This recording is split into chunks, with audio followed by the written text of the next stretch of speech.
ఈ బిజినెస్ ఏదైనా మీ ఊర్లో ప్రమోషన్ చేయాలంటే అది సుమన్ టీవీతోనే సాధ్యం. ఇప్పుడే సంప్రదించండి.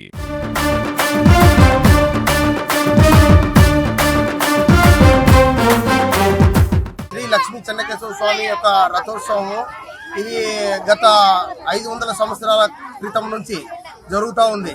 అయితే శ్రీకృష్ణ దేవరాయలు మా చెన్నకేశవ స్వామి శ్రీ లక్ష్మీ చెన్నకేశవ స్వామి టెంపుల్ని నిర్మించడం జరిగింది. అప్పటి నుంచి ఈ రథోత్సవం జరగడం చాలా ఆనవాయితీగా ఉంది.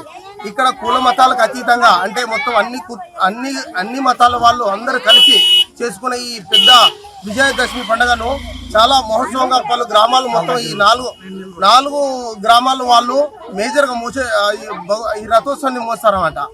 అండ్ నెక్స్ట్ వచ్చేసి ఇక్కడ చుట్టుపక్కల పల్లెలు ఎన్ని ఉంటే మొత్తం దగ్గర 76 పల్లెల ప్రజలు కూడా వచ్చి కళ్ళతో చూసి వీక్షిస్తారు. ఈ చెన్నకేశవ స్వామి రథోత్సవం నుంచి అంటే అక్కడ టెంపుల్ దగ్గర నుంచి ఇక్కడ జమ్మి చెట్టుకు వచ్చి ఇక్కడ కళ్యాణ మహోత్సవం జరుపుకున్న తర్వాత మళ్ళీ వెన్ని తిరిగిపోవడం జరుగుతుంది.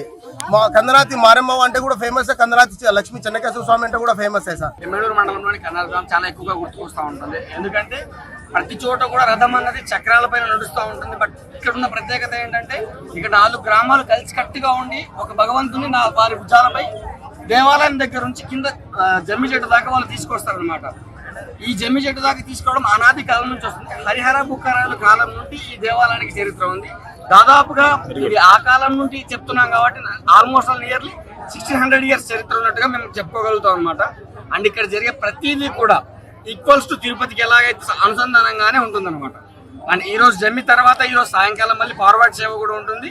అండ్ తీరా రాత్రి పౌలింపు సేవతో దసరా సంబరాలు ఇక్కడ ముగిస్తుంటారు.